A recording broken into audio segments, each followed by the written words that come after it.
नमस्कार, मैं Manvendra day CSIR-NAL के प्रणाली अभियांत्रिकी प्रभाग में प्रधान वैज्ञानिक के रूप में कार्यरत हूँ।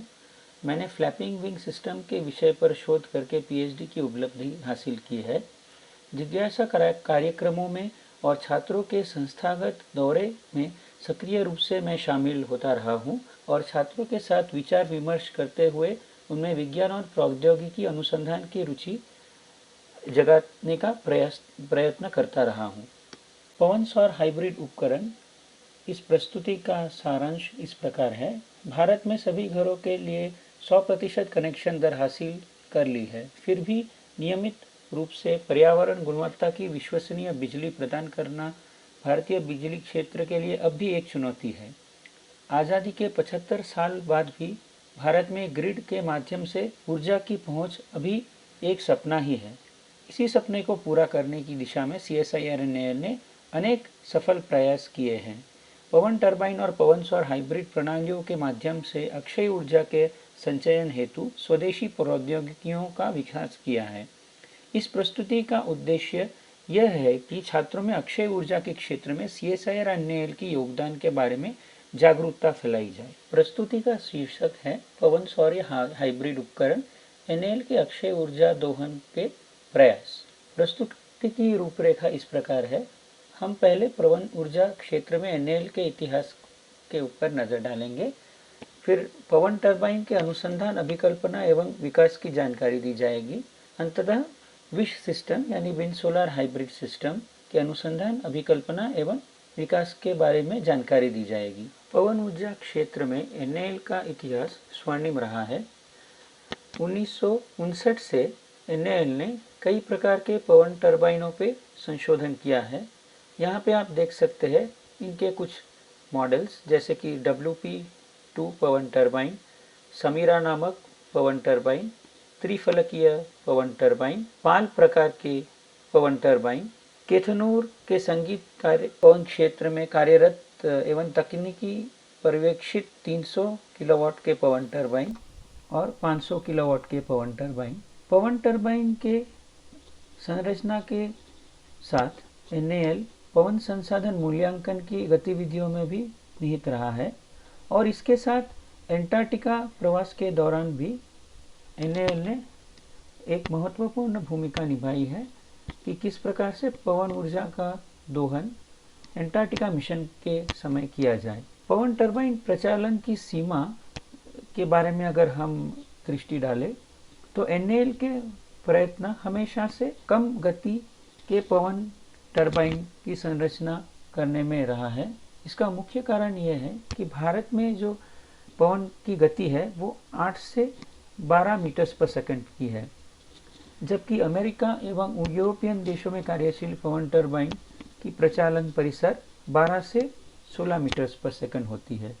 इस कारण जब हम किसी भी विदेशी पवन टरबाइन को भारत में प्रस्थापित करते हैं तो वह अच्छी तरह से कार्य नहीं कर पाता। इसी को हमारा ध्येय चुनते हुए NAL ने पवन टरबाइन की प्रचलन सीमा 8 से 12 लेते हुए पवन टरबाइन की रचनाओं का निर्माण किया है। यहाँ आप देख सकते हैं कि पवन टरबाइन अभिकल्पना की कार्यप्रणाली क्या है। सबसे पहले हम पवन टरबाइन का विनिर्देश एरोफॉइल प्रोफाइल का चयन करते हैं तथा उसका वायुगतिकीय अभिकल्पना यानी कि एरोडायनेमिक एनालिसिस करते हैं। वायुगतिकीय अभिकल्पना GH ब्लेडेड सॉफ्टवेयर द्वारा किया जाता है। तत्पश्चात हाइपरमेश और नास्ट्रॉन सॉफ्टवेयर द्वारा संरचनात्मक यानी स्ट्रक्चरल एनालिसिस विश्लेषण किया जाता है। इसके बाद ब्लेड के अनुभागी कठोरता और भार की मात्रा का ठहराव यानी कि strength as well as weight of the wind turbine blade, इनका ठहराव किया जाता है और फिर GH ब्लेडेड में वापस वायु परिस्थितिकीय विश्लेषण यानी एरो इलास्टिक एनालिसिस किया जाता है। इसके बाद पवन टरबाइन का निर्माण किया जाता है और फिर लैब में संरचनात्मक परीक्षण यानी स्ट्रक्चरल टेस्टिंग होता है और उनके बाद विविध पद्धतियों से पवन टरबाइन का निष्पादन अध्ययन यानी कि एक्सपेरिमेंटल इवैल्यूएशन किया जाता है, जिनमें मुख्य रूप से हम टाउ परीक्षण करते हैं और अक्षय ऊर्जा फार्म में भी इसका परीक्षण किया जाता है। यहाँ पर आप वायुगतिकीय विश्लेषण की रूपरेखा देख सकते हैं। हम जीएस ब्लेड सॉफ्टवेयर द्वारा वायुगतिकीय विश्लेषण यानी एरोडायनेमिक एनालिसिस करते हैं, जिसके अंत में हमें ब्लेड का जो ट्विस्ट और कॉर्ड वितरण है वो हम प्राप्त करते हैं, और इससे जो ब्लेड का जो आकार है वो हम सुनिश्चित करते हैं। वायुगतिकीय विश्लेषण के बाद हम संरचनात्मक अभिकल्पना तथा विश्लेषण करते हैं। इसमें हम हाइपरमेश और नास्ट्रा सॉफ्टवेयर का प्रयोग करते हैं और ब्लेड की कंपोजिट संरचना का विश्लेषण एवं अभिकल्पना करते हैं। संरचनात्मक अभिकल्पना के बाद हम पवन टरबाइन की ब्लेड का निर्माण का कार्य शुरू करते हैं। इसमें सबसे पहले मास्टर बनता है। मास्टर से मोल्ड बनाया जाता है और मोल्ड का प्रयोग करके पवन टरबाइन ब्लेड का निर्माण किया जाता है। निर्माण करने के बाद गुणवत्ता नियंत्रण के लिए हम उसका वुडपेकर परीक्षण करते हैं। इस परीक्षण के बाद हम लैब में संरचनात्मक परीक्षण करते हैं। इसमें स्थैतिकीय विस्थापन परीक्षण यानी कि स्टैटिक डिस्प्लेसमेंट टेस्टिंग होता है, जिसमें हम कितने भार में ब्लेड कितना विस्थापित होता है यानी डिफ्लेक्ट होता है, वह उसका परीक्षण करते हैं। उसके बाद गत्यात्मक प्रचक्रण परीक्षण यानी कि डायनामिक टेस्टिंग किया जाता है, जिसमें पवन टरबाइन रोटर को एक निर्दिष्ट गति में घुमाया जाता है और फिर उसके संतुलन हेतु उसमें भार लगाए जाते हैं, जिससे कि गत्यात्मक प्रचरण ठीक तरह से हो।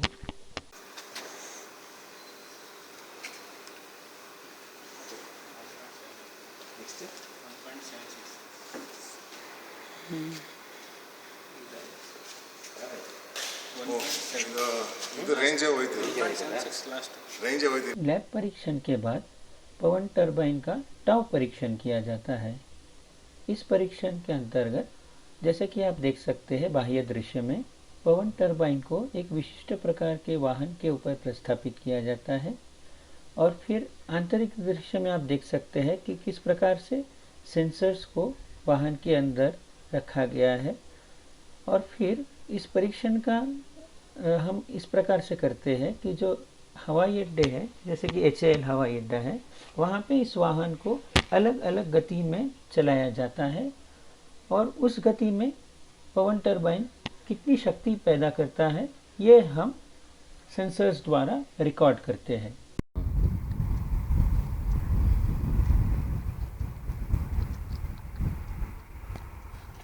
ये स्लो डाउन जूम डाउन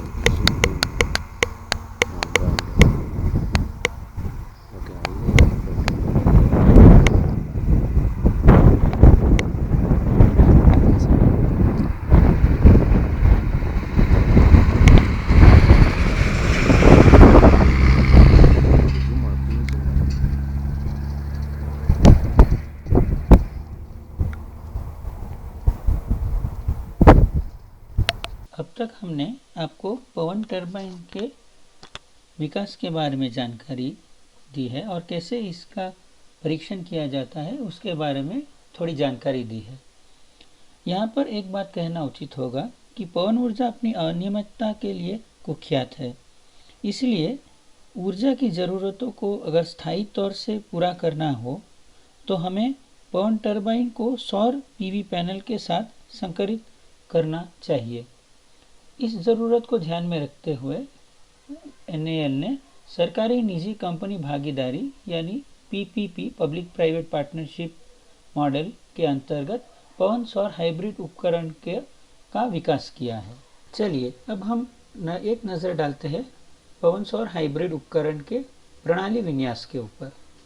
यहाँ पे आप देख सकते हैं कि पवन टरबाइन एवं सौर फोटोवोल्टेइक पैनल से उत्पन्न होने वाली ऊर्जा को चार्ज नियंत्रक के माध्यम से बैटरी में संग्रहित किया जाता है और जब भी हमें ऊर्जा की ज़रूरत होती हो तो हम इन्वर्टर द्वारा बैटरी में संग्रहित ऊर्जा को वापस चार्ज नियंत्रक द्वारा इन्वर्टर के माध्यम से उपभोग करते हैं। यहाँ पे और एक बात कहना उचित होगा कि अगर पवन टरबाइन ज़्यादा हवा की गति में अगर हमें उसको सुरक्षित रखना हो तो हमें डंप लोड का इस्तेमाल करना होता है।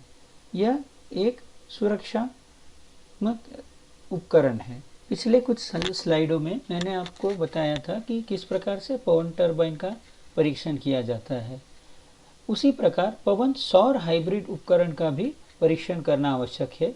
यहाँ पर आप देख सकते हैं कि किस प्रकार से छत पर एक पवन सौर या हाइब्रिड उपकरण का परीक्षण हो रहा है। यहाँ पे पवन टरबाइन एवं सौर फोटोवोल्टेइक पैनल की कितनी ऊर्जा उत्पन्न कर सकता है, इसका परीक्षण होता है। इसी तरह अक्षय ऊर्जा फार्म में भी पवन सौर हाइब्रिड उपकरण का परीक्षण किया जाता है। यहाँ पे आप देख सकते हैं कि पिछले स्लाइड में जैसे हमने आपको बताया कि छत पर लगे पवन सौर हाइब्रिड उपकरण का परीक्षण हो रहा है, और इसके साथ यहाँ पर अक्षय ऊर्जा फार्म में भी जो यहाँ पे छोटे छोटे 2 पवन टरबाइन और उनके साथ लगे सौर पैनलों का परीक्षण हो रहा है।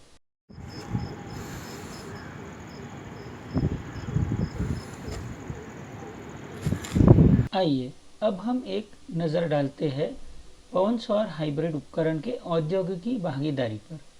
यहाँ पे आप देख सकते हैं कि पवन टरबाइन संपूर्ण रूप से CSIR-NL ने विकसित किया है, जबकि इन्वर्टर कॉस्मिक कंपनी द्वारा बनाया गया है। फोटोन कंपनी द्वारा सोलर पैनल मुहैया किए गए हैं। JMG स्विच गियर्स ने साधन खोखा जिसके अंदर इन्वर्टर, बैटरी एवं अन्य सेंसर्स वगैरह हम लोग रखते हैं, उसका निर्माण किया है। और नॉर्मल या साधारण तौर पर पाई जाने वाली सोलर बैटरी जो कि एक्साइड कंपनी द्वारा दी गई है, उसका उपयोग ऊर्जा को संग्रहित करने के लिए किया गया है। चलिए अब हम बेंगलोर और भारत में अधिकृत 1 किलोवाट पवन सौर हाइब्रिड उपकरण के बारे में जानकारी प्राप्त करें। NAL ने इंजीनियरिंग कॉलेज में शिक्षण सहायता उपकरण के रूप में 1 किलोवाट सिस्टम्स को मुहैया कराया है। यहाँ पर आप देख सकते हैं कि बेंगलोर में 5 कॉलेजेस यानी east west college, Vivekananda institute of technology, Christ university, AMC college एवं ज्योति निवास कॉलेज में 1 किलोवाट पवन सौर हाइब्रिड उपकरण लगाए गए हैं।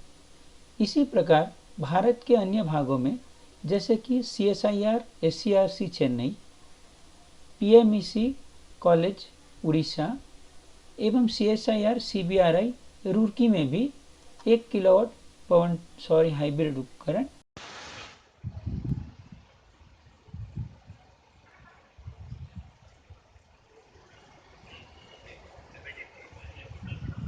प्रचलित है। NAL ने 10 किलोवाट पवन सौर हाइब्रिड उपकरण को ऑफ ग्रिड पानी पंपिंग के लिए विकसित किया है।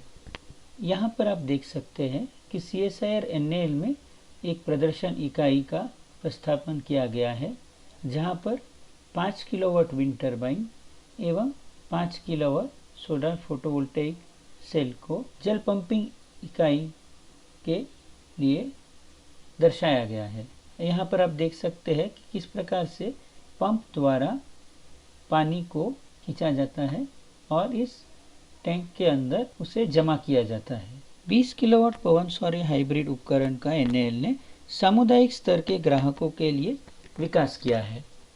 यहाँ पर आप 20 किलोवाट पवन सौर हाइब्रिड उपकरण का प्रणाली विन्यास देख सकते हैं। इस उपकरण की एक विशिष्टता यह है कि हम इसके साथ ऐच्छिक यानी ऑप्शनल रूप से हाइड्रो या बायोडीजल जनरेटर को भी ऊर्जा उत्पत्ति के लिए उपयोग कर सकते हैं।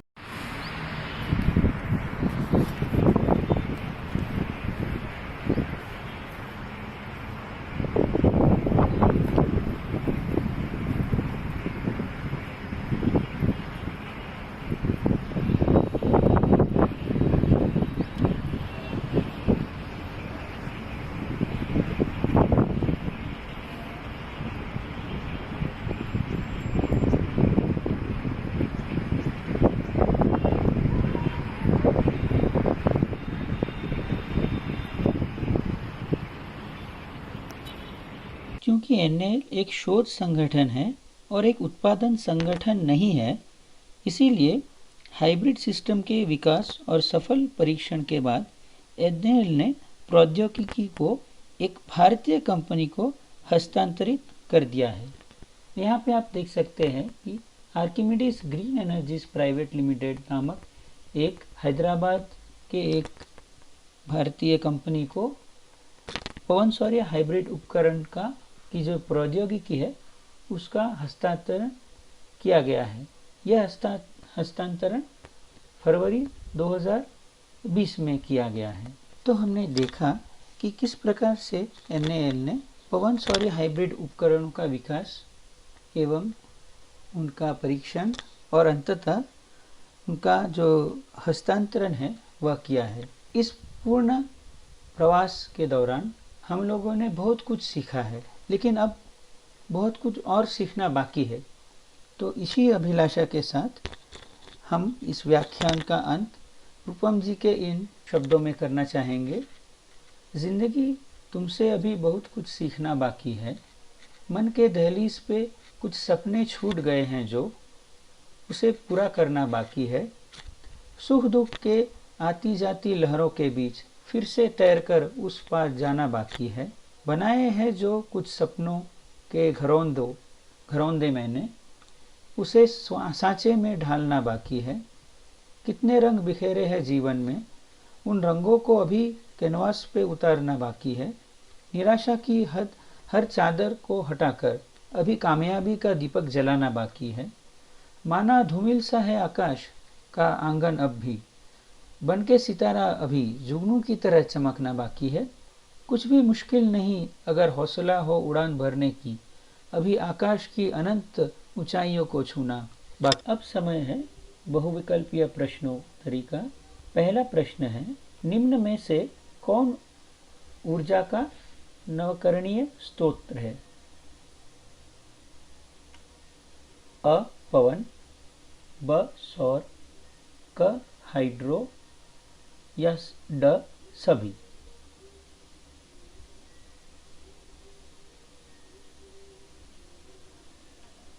उत्तर है ड सभी।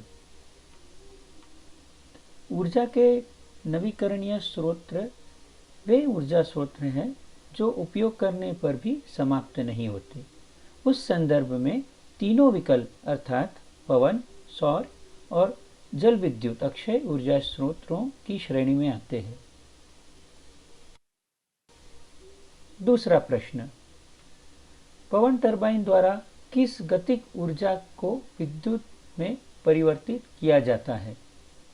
विकल्प है अ पानी, ब हवा, क ज्वार, ड भाप।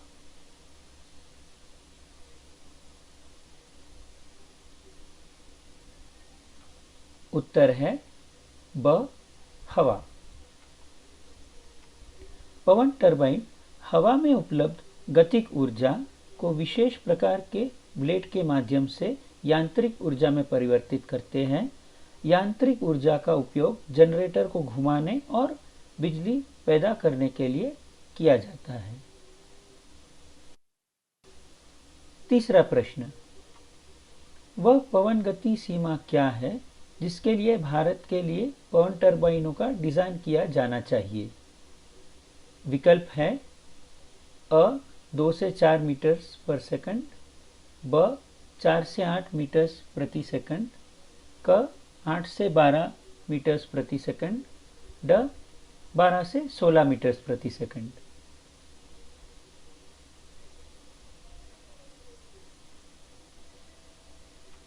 उत्तर है क 8 से 12 मीटर्स प्रति सेकंड। अमेरिका या यूरोप के देशों में उपलब्ध उच्च वार्षिक हवा की गति के मुकाबले भारत में हवा की गति 4 से 6 मीटर्स पर सेकंड के क्रम में है। मानक मापदंडों के अनुसार पवन टरबाइन डिजाइन के लिए डिजाइन हवा की गति वार्षिक औसत हवा की गति का 2 गुना होना चाहिए। इस कारण विकल्प क 8 से 12 मीटर्स प्रति सेकंड इस प्रश्न का सही उत्तर है। चौथा प्रश्न, NAL ने किस क्षमता की पवन सौर संकर प्रणाली विकसित की है? विकल्प है अ 1 किलोवाट, ब 10 किलोवाट, क 20 किलोवाट, ड सभी।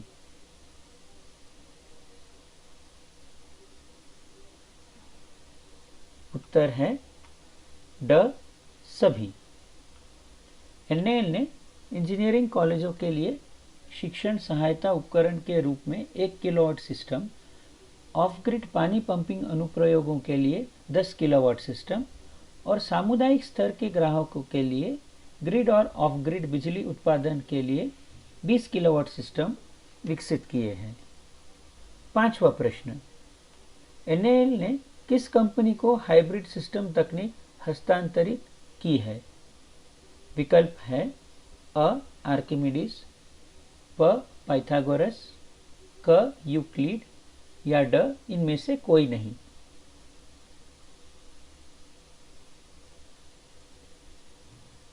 उत्तर है अ आर्किमिडीज। फरवरी 2020 में 1 किलोवाट, 10 किलोवाट एवं 20 किलोवाट हाइब्रिड सिस्टम प्रौद्योगिकियों का मेसर्स आर्किमिडीज प्राइवेट लिमिटेड को हस्तांतरित किया गया था। मेसर्स आर्किमिडीज का मुख्य कार्यालय हैदराबाद में है। इसी के साथ हमारा ये व्याख्यान यहीं पे समाप्त होता है। सभी श्रोताओं का अत्यंत धन्यवाद।